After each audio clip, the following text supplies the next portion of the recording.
Welcome to Major Label Debut. This is the podcast about major label debuts. I'm the host of the podcast about major label debuts, and my name is Graham Wright. Last year, when my band Tokyo Police Club hung it up, stopped being a band, played our farewell shows, I was, needless to say, looking for what comes next, for me to make money and for me to have purpose and for me to fill my days. And one thing that a lot of people close to me kept recommending was, why don't you write songs for people?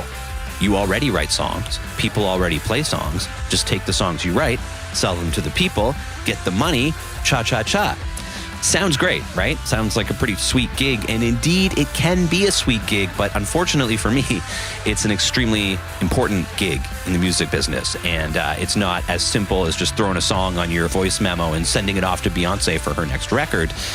Instead, it's like the vocation of an entire huge part of the music industry worth of creative professionals, songwriters.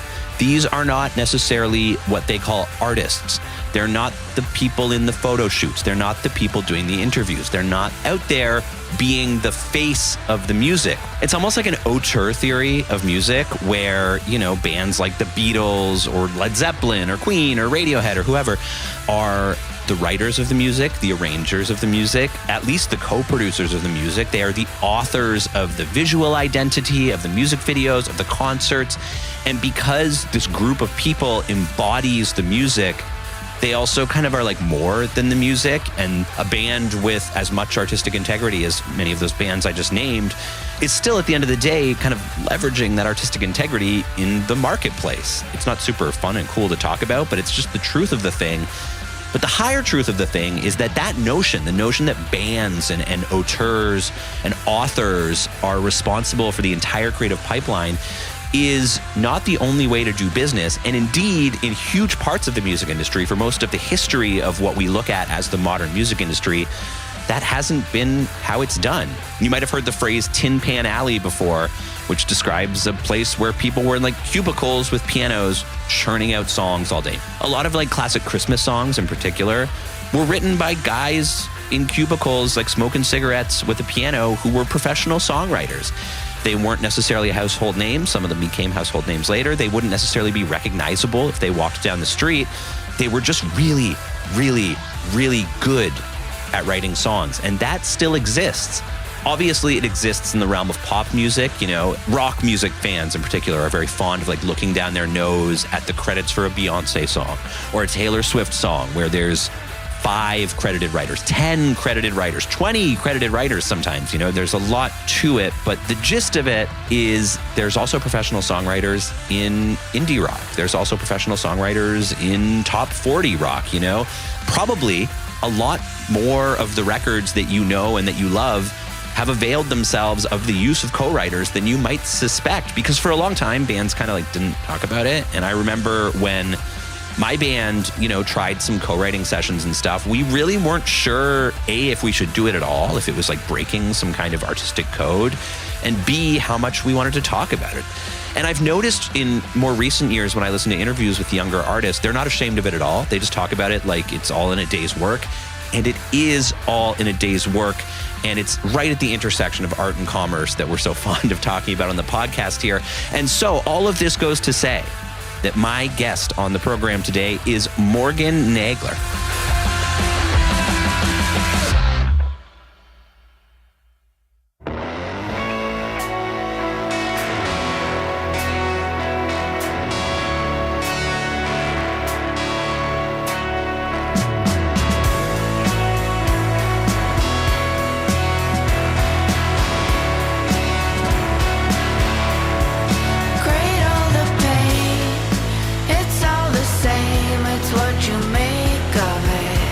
Morgan Nagler. Morgan, who played in the band Whispertown, who is of late releasing music under her own name, but who also, for her day-to-day vocation, is a co-writer. She's co-written songs with Phoebe Bridgers, with Haim, with the Breeders, and with necessarily way more people, because you go in, as you'll hear from Morgan, she does a great job of laying out like what the job literally is. You go in every day and you write songs on spec for free in the hopes that they will A, be good, and B, be used, and C, be popular. And if all of those things happen, then you can make some dough on songs. And if that happens with one of the songs you write in a year or two of the songs you write in a year, sometimes that means you're doing pretty good.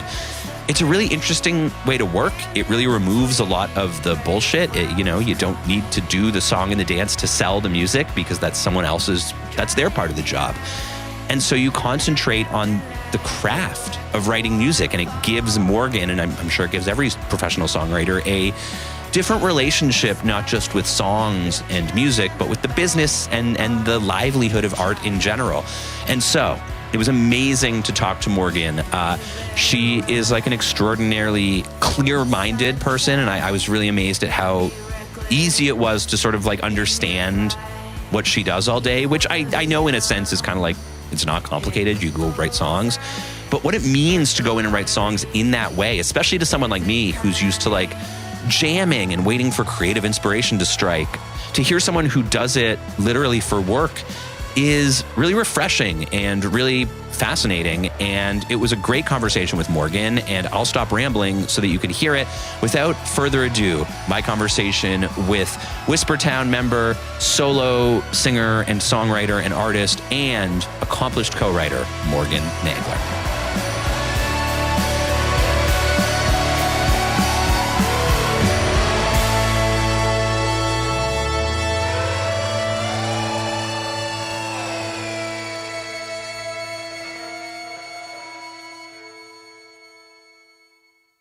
Hi, Morgan. Hi. How are you? I'm well. How are you? I'm really good, thank you. I'm excited to talk to you about all of your workings throughout your career as a musician. You know, this show has sort of bizarrely evolved into like a low-key, informal anatomy of the music business. You know, we've talked to lots of musicians, couple of producers, a publicist, someone from a record label. But someone we've never talked to is a songwriter. And in my experience, playing in a band and rocking through the music industry, I found that to be one of the things that gets talked about the least. And I think that's starting to change with like the new generation of upcoming superstars. But where I came from, I think there was sometimes almost some like embarrassment about the notion of songwriters even existing outside of, the artistic purity of the band itself. And I'm really, really curious to get your perspective on that. I almost feel a little shy to ask you questions about co-writes and stuff you've done. And is that something you've experienced? No, don't feel shy. But I agree. And I kind of came up very much in the DIY kind of like punk rock mentality, where the thought of needing help, to like, it's like, no, I'm a songwriter. I would never, it did hold this kind of space of, making you not legit.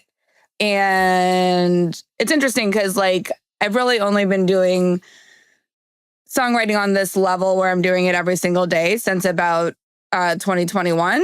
And up until that point, to be honest, even though I've been writing songs and performing in many different projects for, more than 20 years, I never felt like I was in the music business at all. I was just doing my thing in my own way. And now I'm like, okay, now I'm in the music business. Like now I'm like seeing how it all works. But yeah, speaking to the creative side of it, it's amazing to collaborate. There's of course something to be said for the purity of just like one thought or one perspective. But generally, it just opens up so many doors. And I've started doing it in my own personal project as well, because it's been, just so expanding of the mind. Nobody thinks of any of things the same way. Everybody thinks of it slightly different. And you have inherent melodies that come out and inherent phrasings and chord progressions and all the things.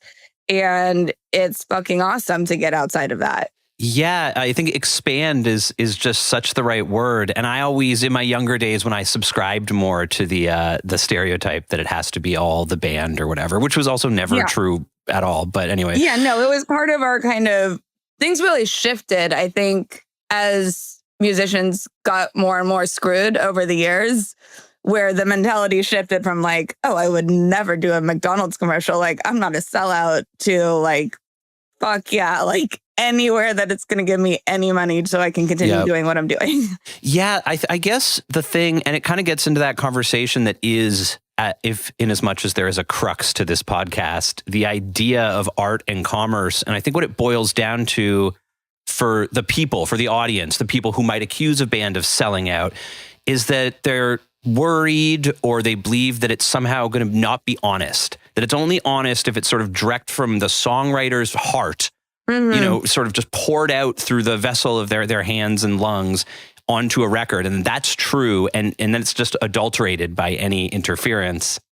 And that's why I like using the word expand, because it's the opposite, right? It's like, this is my notion given more wind beneath its wings to travel farther and to be truer. Yeah. And, it's interesting because, some artists that I work with, maybe writing isn't their strong suit and they have an incredibly gifted voice and are a performer or whatever it might be. And all things are equally valid. We all have our gifts. But then, when you're in the room with another like incredible writer, it's exponential where you can get to. It's been amusing to me since my band wound down and I found myself, searching for new vocations. Something that a lot of people, especially people who are maybe, who don't work in the music business, their big idea is, well, you should just write songs, sell your songs to other artists. Like, I think people think there's this brill building by remote going on where we can all just, you write your song and then you email Britney Spears and she puts it on a record and then you buy a house, which we all wish it was true. But would you be so kind? I would consider it a personal favor that I can send this clip to like my uncles. Could you sort of explain broadly what the actual lifestyle of a co-writer is? You mentioned doing it every day. I think maybe that's a good place to start. Yeah, I typically do it 4 to 5 days a week. Depending on what's going on. If I'm on a writing trip or like in Nashville or something, I might do doubles and it gets kind of crazy. But yeah, it's basically like having a 9 to 5 job. The job typically starts at 1 p.m. and ends, when you finish. So sometimes that's 6 o'clock and sometimes that's 10 o'clock. But basically, I go to a different studio every day where I meet an artist and a producer. And together we write a song and record a pretty good sounding demo. So it's very interesting as far as creative work goes, because I feel like typically with creative work, the job is never over and you're always, in it, and then the next step and the next step, and then you finish and it's like, what's next? What's next? So it's pretty awesome because it's satisfying. You go in, you spend all day, you write a song. When the song's done, my job is done. I'm like, okay, bye, see you later. And I can go home and feel, satisfied. And I am still thinking about it to some degree, I suppose. And I can still reach out and be like, wait, this one lyric should change. But typically that's it. And then the artist takes it from there, whether they release it or not. And, the rest of the life has nothing to do with me, essentially. And it's notable, I think, that all of this is done on spec. Oh, yeah.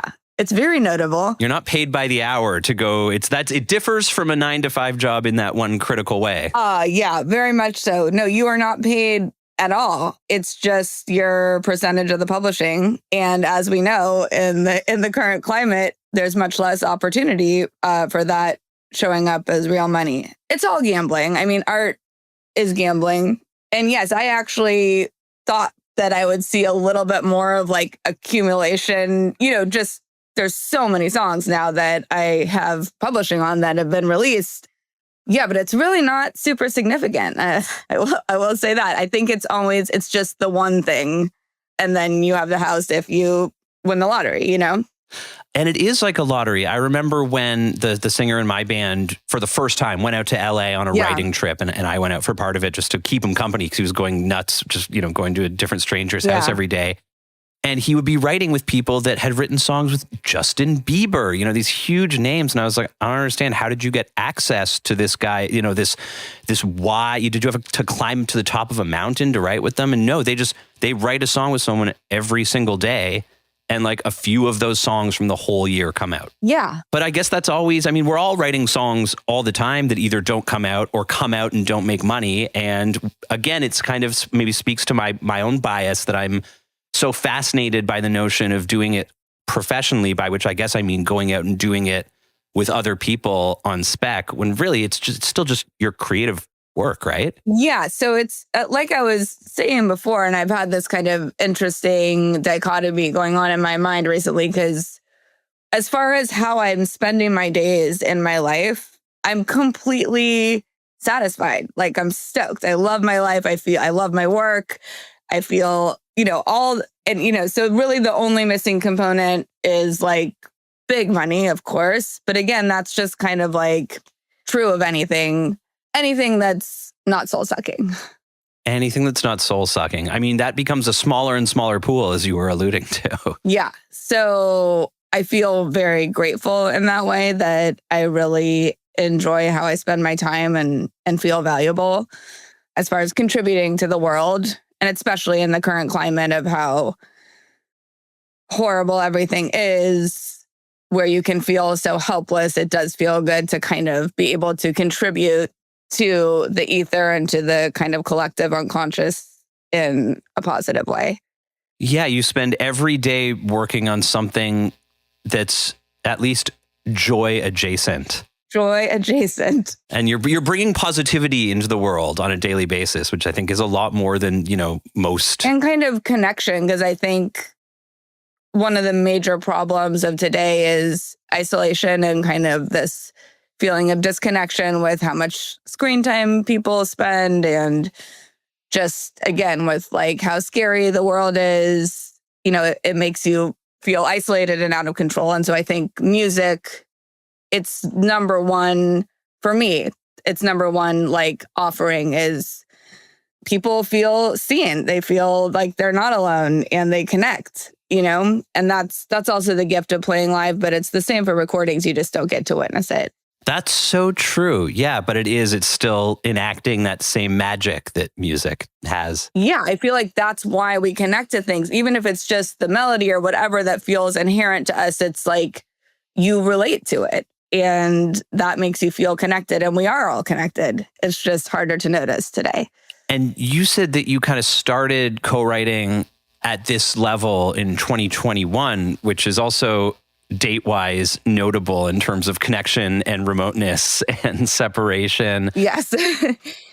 So yeah, I can tell you just kind of my loose history as far as co-writing is concerned. Please. So I had a band called Whispertown 2000, and our very first tour, we were opening up for Jenny Lewis and the Watson Twins on their initial tour for the album Rabbit for a Coat. It was 2006. It's one of the few date references I know in my life as far as like before and after. And so we were on the tour, and my band at the time was covering Miss Ohio by Gillian Welch. And when we got to Nashville, I think Jason Bozell, who is the drummer for Johnny at the time, said, Gil and Dave are coming to the show. And I was like, what? Like, I can't play the song. And they're like, no, you have to play the song. Anyways, so we played the song, and then we met them, and they got our CD, which tells you how long ago it was. And then we kind of had some mutual friends. So we had, ran into each other at parties and stuff, maybe 2 or 3 times. And then Dave Rawlings ended up producing a song for Whispertown, which was awesome. And then I was on tour. I got home and I got this call from him at like midnight. And he said, hey, what are you doing tomorrow? And I just got home from tour. I said, I don't know. And he said, well, would you have any interest in coming out to Nashville and maybe trying to write some songs with Gil and I said, sure. So he booked the flight in the middle of the night at midnight for the morning. So I kind of, stayed up all night and packed and flew out to Nashville. And I ended up living with them for about 6 months, writing songs. It was a very transformative time for me, because I think they were attracted to me because I was so unschooled, and they, both went to Berkeley and are extremely schooled. And so we kind of helped each other out in that way, where to me, that was kind of like I did go to school then with them. Yeah. And it was amazing. And then, so that was like the first co-writing experience. And then, so the Haim song Falling, I think, was the next one, which was years later. And I just knew them. Actually, Danielle had been playing in Johnny's band, and that's how I met her and her sisters. And so they had reached out about working on that song. Okay, so then the next one before I started doing it was Kim Deal. So also Whispertown opened for the Breeders in 2008 for a couple of tours, and they took us to ATP and stuff. And we didn't really make friends at the time because they were kind of just not hanging out at the venues. They were kind of from the van to the stage and the stage to the van.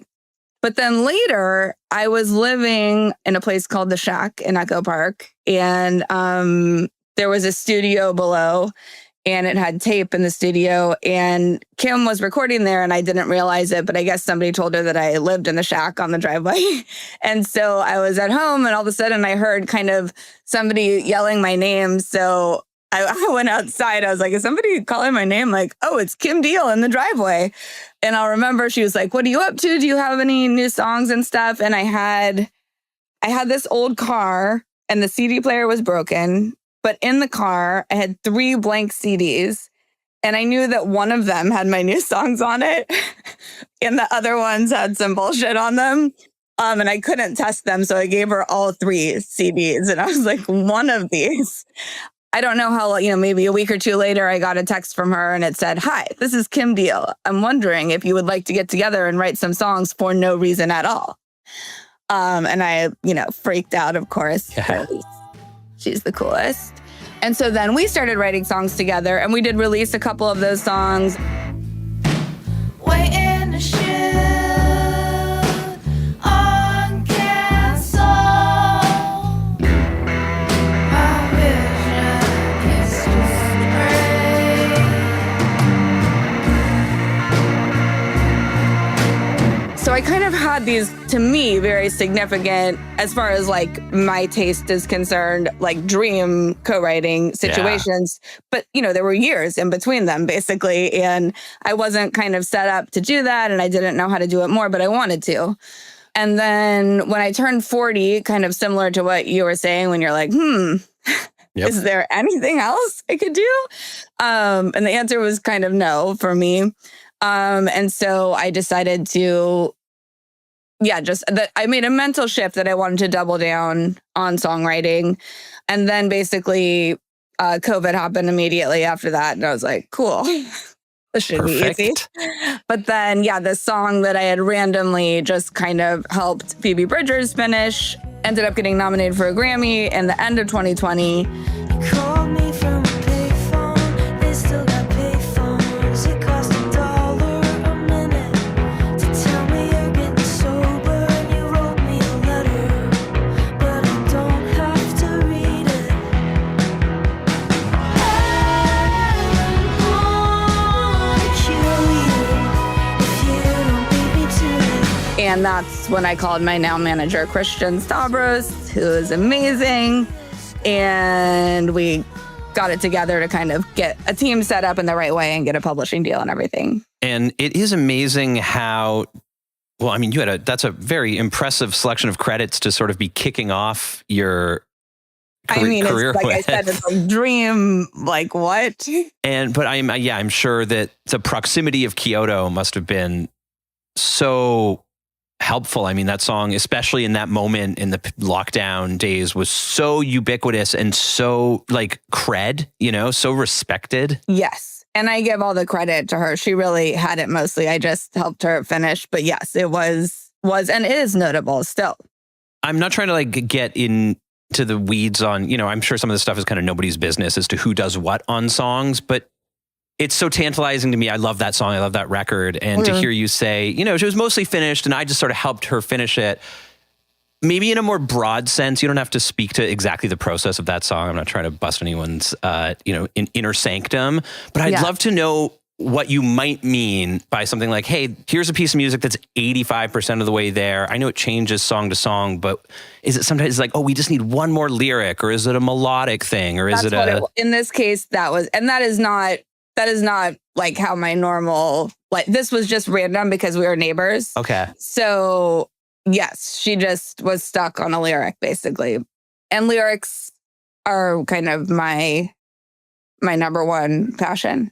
Does it often work that way in the co-writing world? Sorry for all my amateur questions, but this is genuinely, there are so many things I've been curious about this job in particular. And so I'm just assuaging my own curiosity. And I thank you for your generosity with that.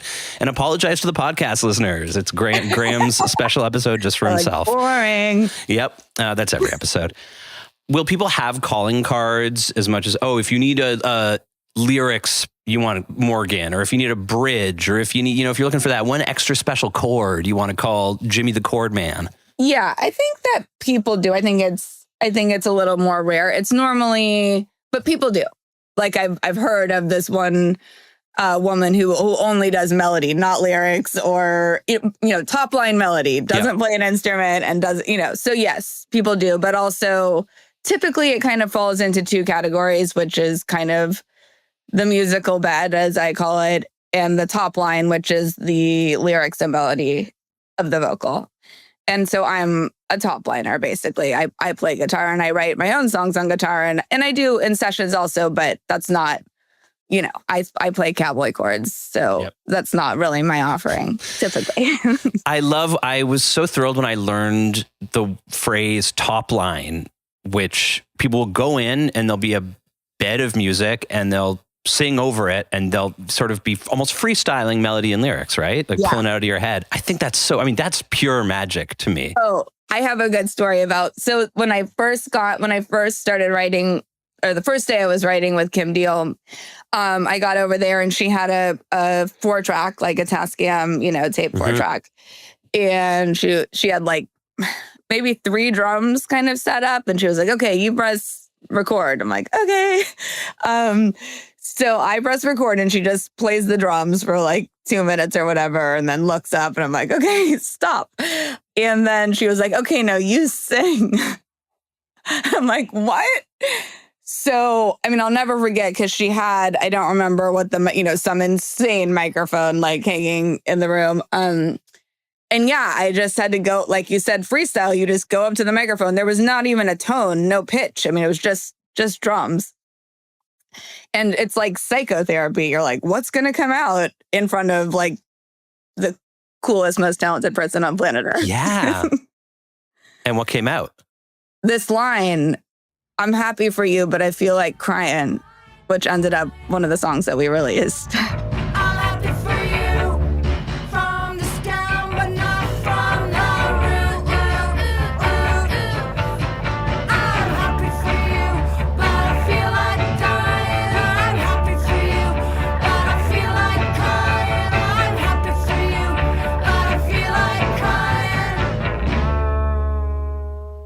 Yeah, and that song is so amazing, and it has you've taught me something about Kim Deal that makes so much sense. Of her music is so elemental. Maybe there's like a real rhythmic, human, honest sound to it, and the idea of like playing some drums and then singing over them really speaks to that. That's it. That's the song. I have to take this opportunity just to speak to her magic, because I think it's so rare that someone is as dedicated.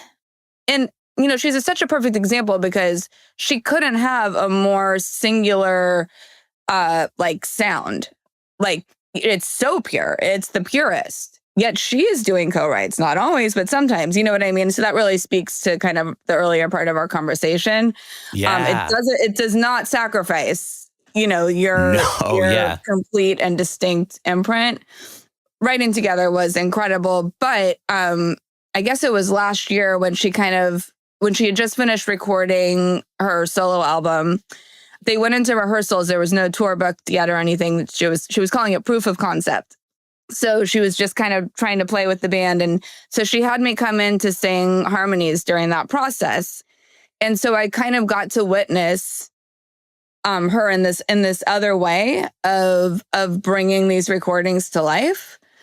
And it's the most inspiring thing I've ever witnessed. She's just, down to the nuance of like how you could be playing the part perfect, but how does it feel? Is it like each tiny little detail? And she's just so good about figuring out how to communicate that and like get it to this special place. I just have never seen anything like it in a live performance. And it's in the writing too. And you know that kind of care goes into the recordings.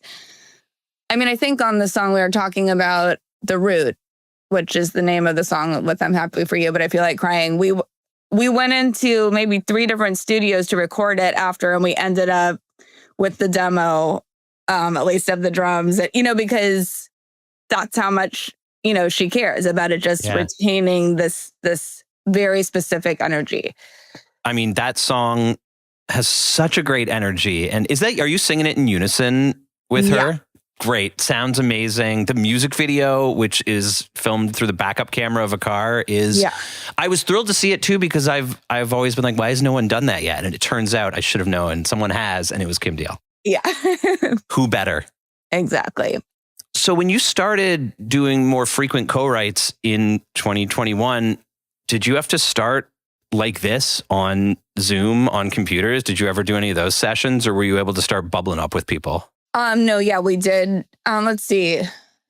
Yeah, it was still, some was on Zoom, which of course is not ideal, but it's kind of not the worst, depending on who the people are. And if both people play, it's the only thing that's really difficult is the delay. So if one person's playing guitar and you're trying to sing to it, it's kind of, but it's obviously better to be in the room and be exchanging that kind of energy. But yeah, I do remember having sessions outside where I live in the yard. Two kids came over to write. They had their amps and guitars, and I had the extension cord going outside to set it all up. That's really beautiful, though. That's really idyllic. Yeah. Yeah, really cool. But kind of those writing sessions typically, so I guess that there was one that had a producer, but it's difficult. Once you have a producer, also trying to, it works if you're just writing the song and not making the demo, basically.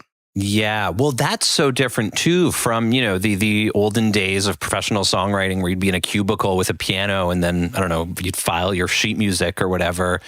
Now you can make the record as you write it. I mean, I'm sure you have a home studio set up. I'm looking at my home studio set up right now. And I, 2 years ago, I had to take all of my computer shit down and put it away and replace it with a tape recorder, because I wasn't writing songs anymore. I was fiddling with parts and textures, and I'd be like, oh yeah, this guitar riff is great. It just needs 8 more days of me fucking around with pads under it. And then I can start writing the music and the lyrics to the song. And of course I have 8 million started demos that have no song to them. They're just bits floating there uselessly. And I had to refocus. I know the goal of a songwriting session is not to not finish a song, but how much priority do you put on getting there? The song is finished, I would say 99% of the time. Really? Yeah. There's been a couple times where maybe the artist is just I'm just feeling weird, I gotta go, or something, But typically you just finish. Occasionally it's kind of a different circumstance where you're just looking for hooks or something like that. But generally you finish the song, and maybe it evolves further later, you end up changing the lyrics to the second verse or whatever. But yeah, everybody's kind of there. And that's kind of what's cool about it being in this professional setting where everybody's meeting up and spending their time. Whereas when you're by yourself, you're like, oh, I'm going to go do the laundry now or whatever, and I'm going to work on this again later or tomorrow. But it's no, you've set aside this time. You have a whole day. Yeah. You're finishing the song. Well, it must be really interesting for you to be going in with all these different artists.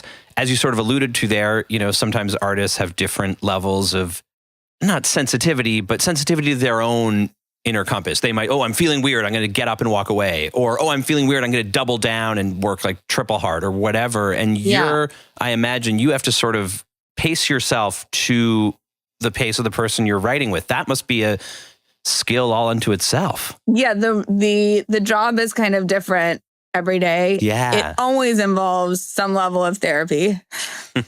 Well, that's songwriting. I mean, it's you have to get it, right? to a very real place quickly, so you kind of usually just dive right into something. And, oftentimes it's in that initial 30 minutes to an hour where you're kind of talking, especially when you don't. Now I have a lot of relationships where we already know each other and kind of know what's going on in each other's lives.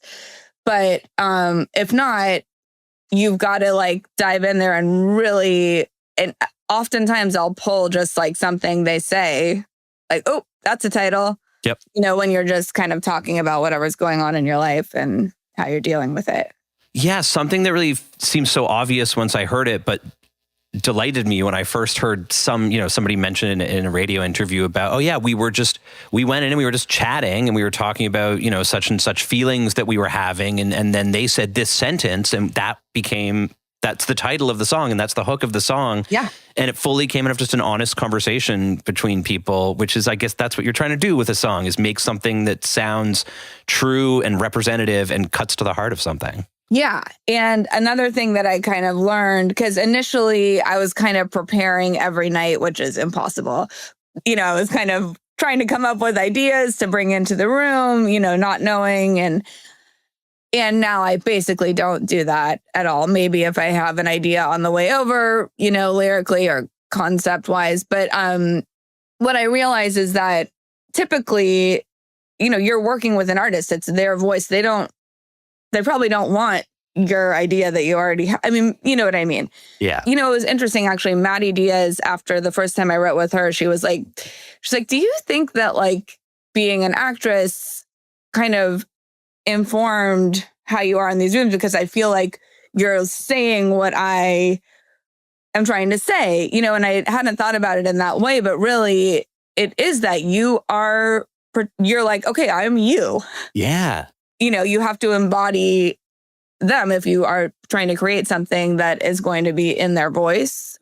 And so, yeah, it's a lot of it is kind of just like encouraging what you're finding interesting about their story and what they actually have to say. And so, yes, like pulling from what they're saying in a conversation, it's like, okay, now we're getting somewhere. Like that's what they're connected to. They're not going to be connected to some, thing from your own life.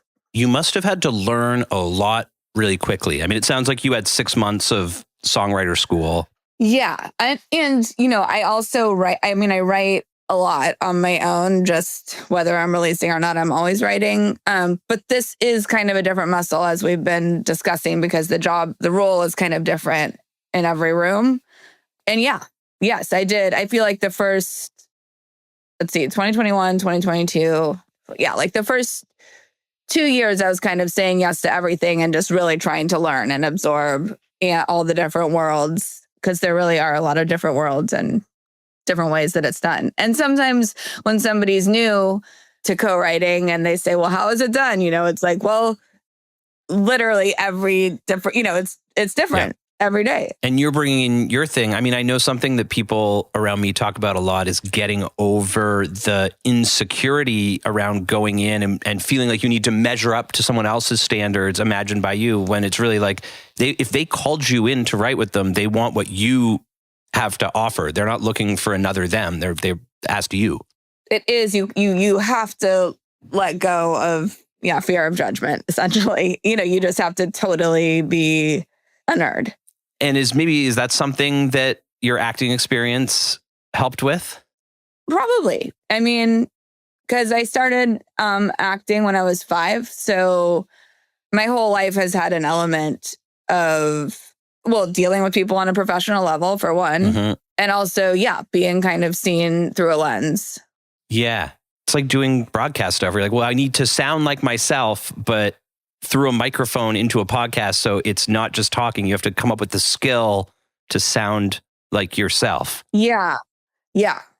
It's interesting because I remember when I was kind of a teenager, starting from when I was a teenager doing acting, I used to dream of getting a role that was just like me. Like I was like, oh, if there was, if somebody wrote a character that was just like me, but that's not acting. I wanted to be myself. You know what I mean? I had spent all this time being other people, and I thought, you know what I'd be really good at? Being myself. And so I think that's why writing was so inspiring and eventually led me to shifting gears to use my own words. And that is speaking of broadcast skill, that was a very elegant transition. Thank you. Into asking about the new Morgan Nagler project, which is your first project under your own name and is sort of rolling out as we speak. you've done a lot of songwriting with Whispertown before. Yes. How did it feel different knowing what you've learned since and working the way you've worked since to go back into your own room, so to speak? Yeah, it feels amazing. And yeah, it's all different muscles that are being used when you're collaborating. And I still find this fascinating because typically, if I'm writing by myself, I almost never know what I'm going to write about or have a concept ahead of time or a title even. I just pick up the guitar and just see what comes out. And sometimes I don't understand it till years later, or kind of the arc pulls together in some way, but then you realize later that, it had a different meaning. Whereas that just does not work typically if you're collaborating, because you need to be discussing what you're writing about and kind of coming to a consensus. So in that way, and sometimes it starts in the same way where, you're just going to see what comes out, but then you do have to pick then what it's about and kind of the focus and how you're going to frame that. So those are very different ways of writing. Yeah. So I've been so used to using the muscle of more like conceptual. And I don't consciously bring that in when I'm writing by myself. However, I think it does seep in. So you just have kind of a broader understanding and so much more experience, and the muscle is in shape. It's like you're writing so much. And then also just kind of like when I'm in a room with an artist, I'm really trying to kind of hone in on what is unique about them and what their unique imprint. And some artists are a bit green and they're trying to find their sound or their angle or whatever it is. So it's very fun to kind of look into that with them. And even with kind of the larger conversation of AI and stuff, I find it's more and more interesting.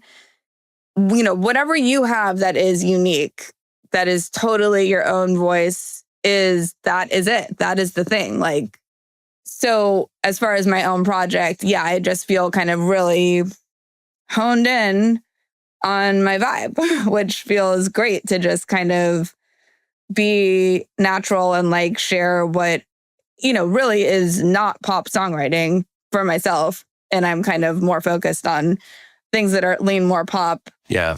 In the co-writing world. So it feels so fun to just kind of like throw that all out the window. Yeah, I was going to ask if there's anything that you gave yourself permission to be lazier about, when you're writing with yourself. Yeah, I mean, again, it's like I feel like I'm throwing it all out the window, but I think it seeps in anyways, just because it's like... Because the muscles are there. Exactly. But yeah, I remember when I was younger, I would call it just like the puke method, where it's just like you just whatever comes out and that's the song. And Gil and Dave actually taught me, they're like, because I would not like parts of my own songs and be like, but that's the song. That's how it came out. And they're like, you can change this part. I'm like, what? So now I do that. I mean, I edit myself a lot more. Sometimes it just comes out and that's what it is. But no, I like go back and edit a lot, which is also liberating. What do you tend to tinker with for the longest? Is it the words? Yeah, yes. Once the kind of thing is established, usually it's the words that I keep coming back to make sure are just right. How do you do, like I have all my lyrics in my notes app. And so because that way I can constantly go in and delete lines and replace lines. And on the subway, I can change. I'm like, that's the word I needed. It was has, not is change. Obviously. Are you a notes app lyricist? I am. It's so funny how I love to complain about technology and music. And like I said, I put all my studio stuff away and everything. But if it wasn't for voice memos and notes app, I wouldn't be able to do it.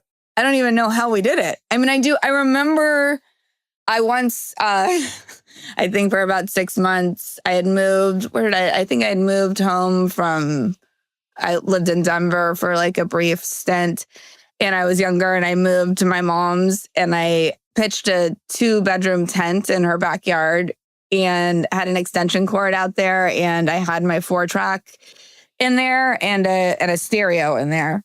And I wrote a bunch of songs in there. And I remember I had that way of recording, but it was before smartphones.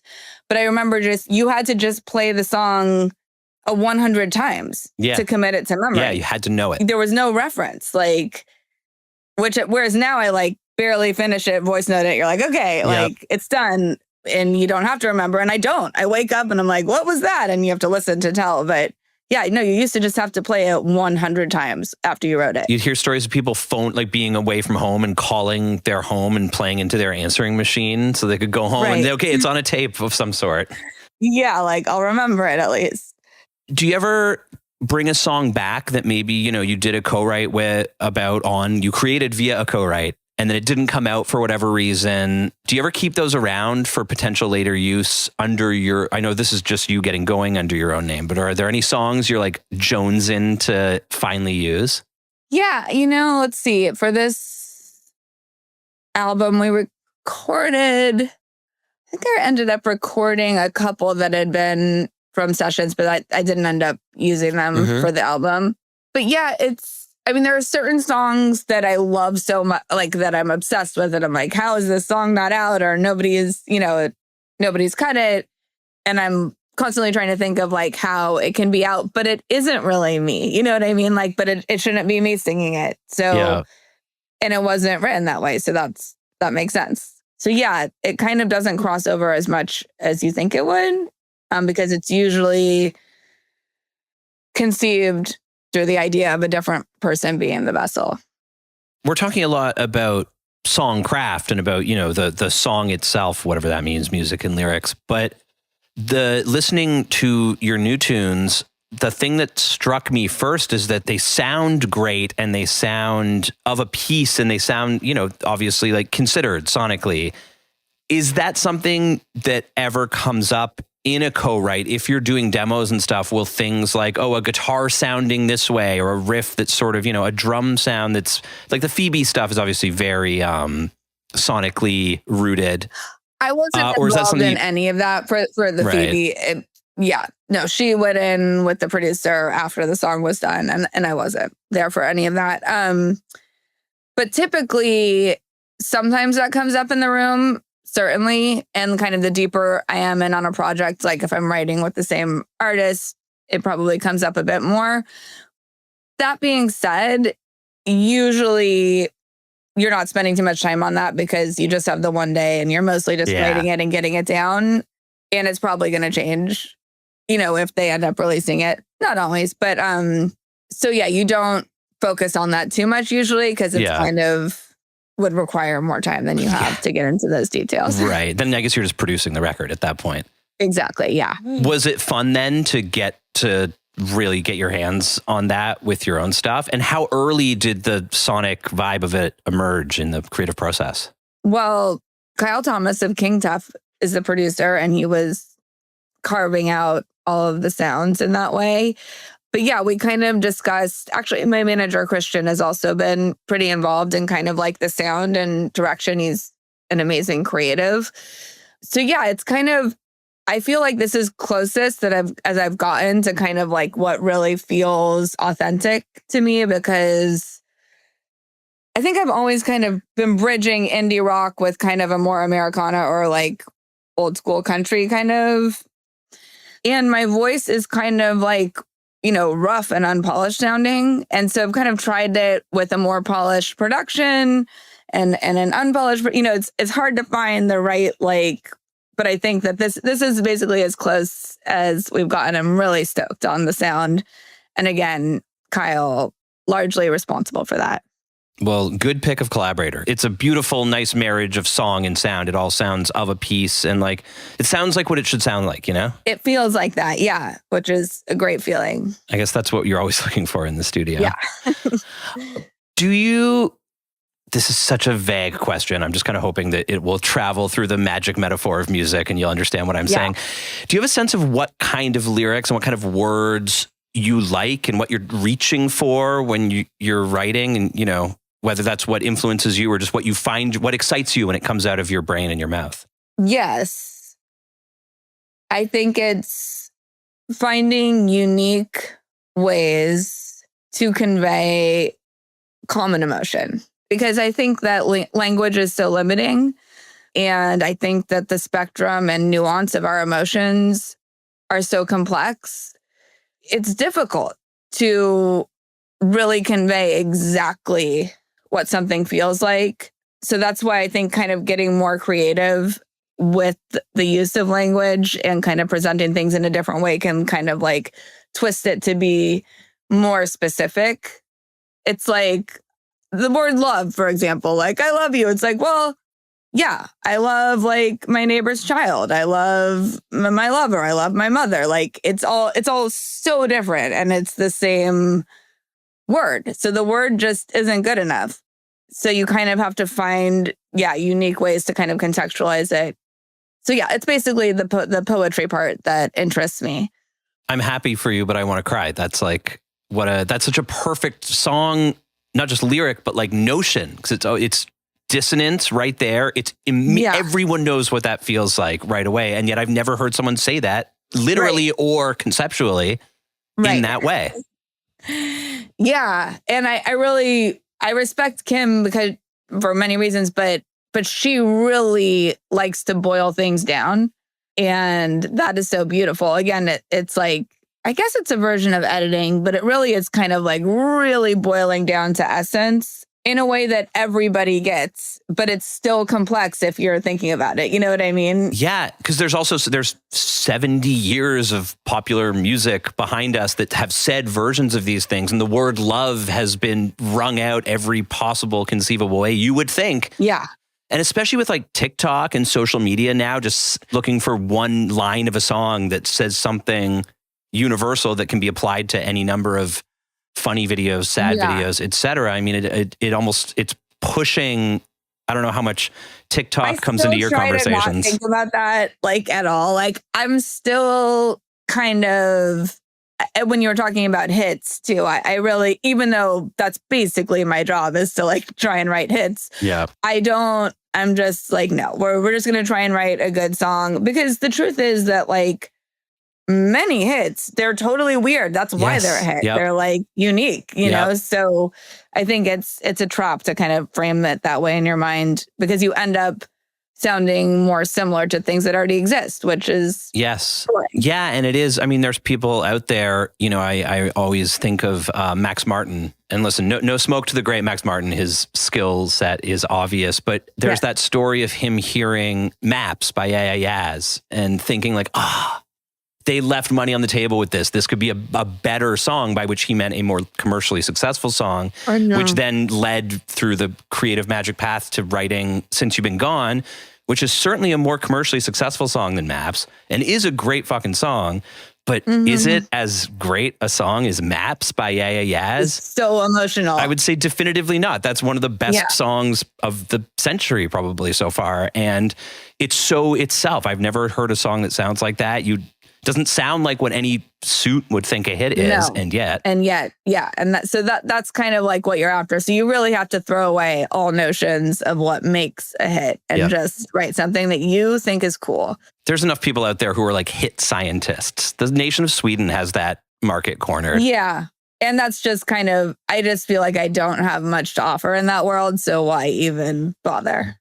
You know, since this is the Major Label Debut podcast, I got to ask about your experience with labels. In the co-writing world, have you ever had any contact or notion of, you know, record label folks haunting the studio or haunting the co-write, or any idea that, oh, geez, there's some pressure coming down from the label that we got to write a real good one today, or it needs to be slow, or it needs to be fast, or blah, blah, blah? I don't think anyone's ever been like physically in the room or anything. But yes, coming from the artist, pretty commonly, they're talking about how they're either going to ignore what is coming from the label or how they want to aim it in that direction. It's always so funny. I feel like anytime you're like, okay, we're going to write something upbeat, and we're going to start with the drums, and like, it doesn't matter what you say. You say you're going to do that, and then it just is what it is. Yep. You know? But yes, I do hear complaints. Sometimes people are stoked, but you end up hearing the complaints more in the space that I'm in, because it's hard when I've never had, you know, a major label like having the control to decide which songs you're going to release. That's pretty crazy. It's pretty crazy. Think about it, like. Now you must occasionally work with people who are new to this kind of collaboration. Yes. How do you help people be comfortable getting into it? And do you feel like you have like a set of, I usually recommend that they be as vocal as they can. I think particularly with like a young green artist is that they don't feel comfortable in the room to say what they like or don't like. Yeah. And maybe they're also feeling shy about participating more. And then it's like, well, that's not helpful for you or for me or anybody if you end up with a song that you don't like. Yeah. You know what I mean? So I'm like, if we're going in a direction, even if we're hours in and you're like, just say, I don't like this song, let's start over. Or let's totally change the chorus or whatever it is, to just like be totally vocal, because it's theirs in the end, that we're all there for them. Yeah. Nobody wants them to write a bad or mediocre or pointless song. No. And I think I've seen, now I'm kind of like honed in on people that I like their style as far as working relationships go. But I have seen, producers trying to really push something into kind of like what they think is a hit or whatever it is. To me, I'm like, this is you can tell that they don't like this. Yep. You know what I mean? But it is like, there is a way, and this is something I learned from producers and stuff, good producers, the difference between changing what you're working on into something different and changing it into a clearer version of itself. And it seems like the good collaborators are there doing exactly what you're saying. It's about making the voice of the artist clearer, louder. Yeah. And I don't know why I'm drawing the correlation. I thought of this earlier in our conversation, because I remember when I was doing acting, it was very common to discuss like making a choice. Like, you make a choice, you make a bold choice, and you do it. I heard, let's see, what was the show? Oh, on Northern Exposure, the guy who is kind of like, I don't know, is he ex-military or he's kind of, do you know the show? Not well enough to know who is ex-military. Okay, well, it won't be as entertaining for you. But basically, he decided in the audition that he was going to just drop down and do push-ups for the whole scene, and did the dialogue like doing push-ups the whole time. And he got the job. He made a choice. He made a bold choice, and that's kind of in acting that always came up. And it's the same in music. It's like, go out on a limb, like make a crazy choice. So you hear it a lot in mixing, or like, just make the, electric guitar line so much louder than everything else. Like, even though it doesn't make sense, it ends up being what is unique and kind of gives it this dynamic feeling that wouldn't exist otherwise. Yeah, the idea that there's musical hooks and melodic hooks and lyrical hooks, and also there's sonic hooks. And the hook of a song can be, look how loud this guitar is. Yeah. And if the rest of the song is good, I don't think you can make a shitty song a hit with a loud guitar. Maybe you can. Maybe that's the secret. Just, turn up the guitar. Just pick one weird, the fourth guitar track, make it too loud, and then release. We've just cracked the code. Success ensues. There you go. And that's how you songwrite. All hits from now on. How has it been getting out on the road again? It's been amazing. It's been, perfectly tailored to what would make for an amazing experience for me. Getting to open for Kim Deal and reconnect with her. And we got to, in her encore, we performed the songs that we had written together so long ago, which was amazing. So fun and kind of full circle and just life path reaffirming. And then Rilo Kiley, I grew up with those guys. So it was just so magical to witness these audiences that have been starved for 17 years. Yes. It was really, really powerful and special. So I was just so happy to have been there, really. That's wonderful. I'm so glad. It's a different, because I think part of hey, maybe Graham, you should get into songwriting instead of being in a touring band is people assuming correctly that it's a more comfortable, or at least a more normal lifestyle for like a 40-year-old adult to be living, rather than getting in the van or even on the bus for months at a time. Yeah. But like you said, you're participating in the communal experience of music in a way that you don't get to witness or be present for. And it must be nice to get out there and get some kudos directly. Yeah. And I just, speaking to kind of the earlier part of our conversation about connection and community, and it's just, there's really nothing like that exchange of energy. Whether I'm on the stage and exchanging it with the audience, or I'm in the audience exchanging it with the performer. It's so special. And again, kind of coming back to the AI thing, which has been, just topical in general, live performance is not interesting if it's artificial. Yeah. You know what I mean? Like, who wants to see that outside of maybe the novelty of 3D ghost version or whatever? But sure, it's the mistakes that are interesting. It's the differences. It's the nuances. It's like, this is what we have. This is human. And I do think that value is not going to be lost. The value is going to become greater. And so it was kind of a great reminder of seeing that is very true, and how meaningful it is to people to connect on that kind of a level. Yeah, that is my my hope with whatever the AI thing ends up being, specifically with music and art in general, is okay, well, maybe the hit scientists do need to be worried. Maybe they'll get AI good enough that it can take my demo and turn it into the average of everything that's been on top 40 radio for the last 5 years, which is an improvement by exactly one metric. But then the humanity is going to become in demand again. And maybe we'll get off the grid, and we'll get off the Melodyne, and we'll get off the ability in computers to fix your shit, to make it perfect. Maybe we'll stop fixing it all the time, because now the thing that distinguishes it is that it's imperfect, and that we're out of tune here, the bend is wrong, or there's whatever. Which brings us back again to the unique imprint, and that being the important thing. And it will replace a lot. It will replace background music. It already is, But there is always going to be something that, it's only interesting because of the person that thought of it. It no longer is interesting if it's just generated. That is where the interest is. And I think with live performance, I was kind of trying to embrace kind of different arrangements and, different versions of the song, different feel because it's you can just, if you want to hear the record, just play the record. Yep. But as far as what I do and what a lot of my peers do, I think that is not threatened by AI. And so we just need to lean in even more to our weirdness.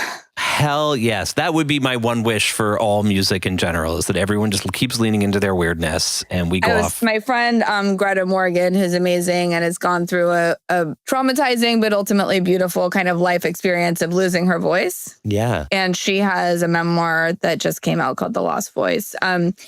At her book event in Los Angeles, she performed a couple of songs, and her voice is completely different and lower and warbly and whatever. And it used to kind of be this very clear bell. But I was this though, that, it used to be more perfect, closer to what AI would do, essentially. You know what I mean? I'm but this is unique and beautiful and interesting and all and compelling and all the things There's a million versions of Hallelujah. Many of them are sung by more technically gifted singers than Leonard Cohen, Rufus Wainwright, Jeff Buckley. Yes. But compared to the Leonard Cohen version of Hallelujah, they're all just on the surface, and his goes down to the bottom of the Marianas Trench. Yeah, exactly. So everyone get back to chain smoking cigarettes. That's what we need. More gravelly voiced. Parody. Major label debut does not support big tobacco, only small tobacco. Speaking of Leonard Cohen, you mentioned poetry, and I wanted to ask you who your favorite poets are. I mean, Rumi, Hafiz, I kind of am mostly drawn towards these kind of elemental, shorter, kind of really distilled poems. Yeah, I like all the Mary Oliver, all the the classics. The kick-ass poets. Yeah. But weirdly, I'm kind of even though, it's inspiring and I do want to do it more, but I kind of maybe I'm a little too obsessed with kind of this idea of not being influenced. Mm-hmm. And I'm like that with music also. Like, I listen to a lot of music for research purposes and stuff, like with what I'm doing. And I do listen to other stuff as well. But like, I like to sit in silence on the drive and like see what comes to my mind and kind of, like spend my time in that space, kind of like honing in on what's like unique and what I have to say versus being influenced. Yeah. I mean, we're inherently influenced by so many things, but I do try and kind of like stay away from, because I don't want to like copy stuff even by mistake. I find that I am very easily influenced. And for instance, if I'm reading a book, whatever the book is, if I go to try and write prose or even like a long email, I'll find myself copying the style of whatever book I'm reading. And so it will vary wildly from book to book. So I feel that I need to watch out, because if I let myself be influenced, I won't do anything interesting with it. I'll just copy it. I mean, yeah, it's like on one hand, it's great to be, it's inspiring. So that's cool, and it's inspiring you to do something. And then sometimes I'll even find, just because I'm dealing with so many melodies on a daily basis, when I'm writing on my own, I'm like, what is this? And it is something that was like from a session or something. Yeah, I don't want to, I think it's great to be inspired and to, of course, read poetry. Obviously, I listen to music. But yeah, there is, to me, there is some kind of warning or danger about it, but I don't want to take away from it because it's obviously amazing and beautiful. Yeah. There's some, I mean, it's all this sort of vaguely mystical right way, wrong way. Like, you read and it stirs up your feelings, and your feelings land back down in a new pattern, and you just trust that where they've landed is an okay place, and you use that as the fodder for whatever. And so, yeah, I like reading. I like, things that kind of aren't exactly music and kind of drawing inspiration from those things, because then you're less likely to, Will you, like, if you booked a session next week with someone you'd never worked with before, would you make a point of familiarizing yourself with their music beforehand, or would you be more interested in going in kind of blind? I usually will listen to at least a song or two to have an idea of where they're coming from. But then, oftentimes people want to go somewhere else. So we also will discuss what they're envisioning for the future. But I think it's helpful to kind of know where they're coming from, at least. Thank you so much for answering all of my insolent questions about what you do every day. Fun. I mean, it's just amazing to me that there's this whole huge part of the industry I've worked in for 2 decades that I've never done a co-writing session with someone that wasn't like in my band. Totally. And even those I found kind of difficult. So and I think that's a lot of people's experience. Well, because then you're bringing in a whole other, it's like, hey, here's a guy that I have that's like my brother that I have 20 years of history with. And so now we're going to try and clear our minds and collaborate purely. And but then there's the benefit of that, each other. You speak the same language. Yeah. Yeah. Exactly.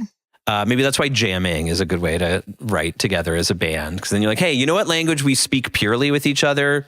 Playing music. We don't have to have a conversation that devolves into some kind of weird, I heard, I can't remember. I think it was some kind of podcast, but it was about how when you're playing music with people, your brain waves actually sync into the rhythm. Wow. It's like, hypnosis. It's like a rhythm, but so you are actually kind of like sharing brains in those moments of jamming. I'm glad that science bears that out, because it feels very true to me. Yeah. But, sometimes you do wonder if you're just totally off. Yeah. Off the map. Not this time, though. We always wrap up the interview by asking what we feel is kind of the most important question, which is what the artist was eating when they recorded, whatever album we're talking about. But I'll put it to you, I guess, a little more broadly, which is, how do you incorporate the need for sustenance into a co-writing session where, you're trying to finish a song, you're on a limited time frame? Do you find the same meals come up often? Do you request anything? Starvation is the way. No. But it is kind of, everyone always has like a bar. I'd like try and remember to bring some nuts or, and you can of course order food, but again, you're dealing with limited time. And you do this every day.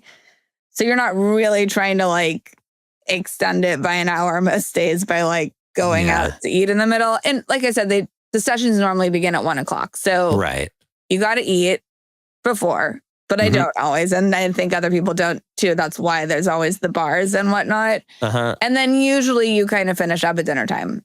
So it usually works out. But otherwise, you just order Postmates and you get a salad and everything's great. Are you tea, water, coffee, neutral? I love coffee, and I think I was falling too deeply into the like afternoon session coffees. Yes, which is I know a common that well. thing to be ordered. Yep.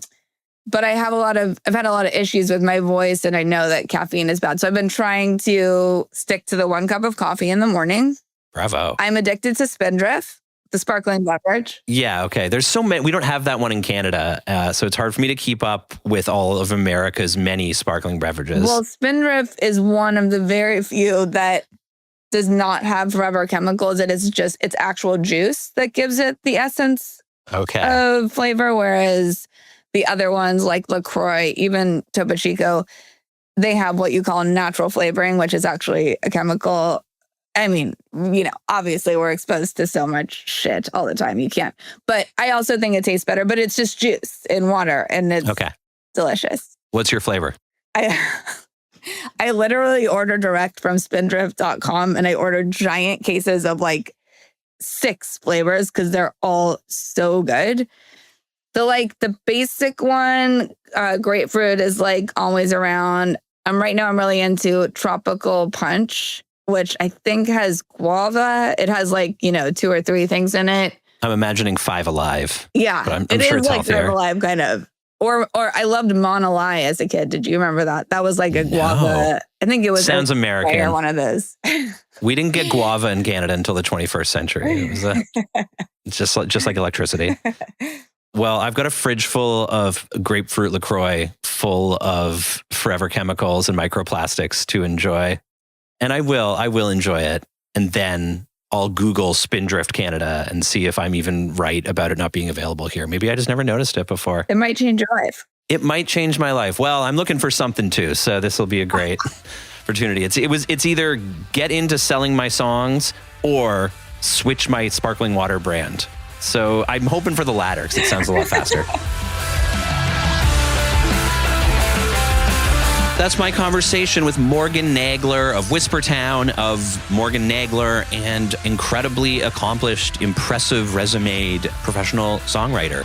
I loved talking to Morgan about writing music. Obviously, that's something that can be hard to put into words sometimes, but I really got a sense of not just like how she operates day to day, but why she operates that way and what it means to her to immerse herself in that and how she's staked out like that little corner for herself in the music business.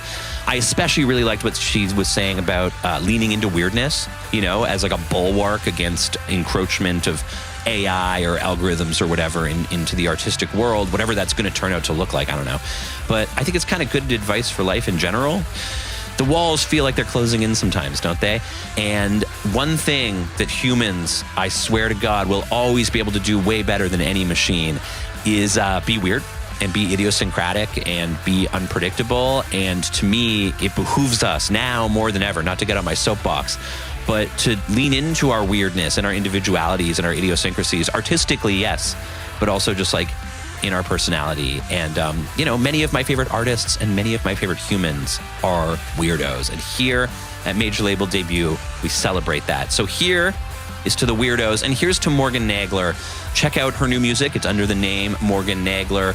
Thank you so much to her. Major Label Debut is produced by John Paul Bullock and Josh Hook. Our theme music is by Greg Alsop. You can find us, and you should find us in all the places that podcasts can be, both in podcast apps and on social media and wherever else on the internet that you got to go to get the podcast big bucks these days. That's where we are, and you can find us there if you're so inclined. We're always happy to hear from you. Reach out via the channels. If there's anything you want to know about the music industry, if you're like, hey, you guys should interview a lawyer, I'll interview a lawyer. Shit, I'll interview a lawyer. Get me a lawyer right now. I'll interview him for an hour and a half. No problem. We'll probably not even get to the music. I have some good lawyer friends in the business as well. but that's a tale for another time. That's the podcast. Thank you so much for listening. I'm Graham Wright. Major Label Debut will return with more tales from the intersection of art and commerce. Later.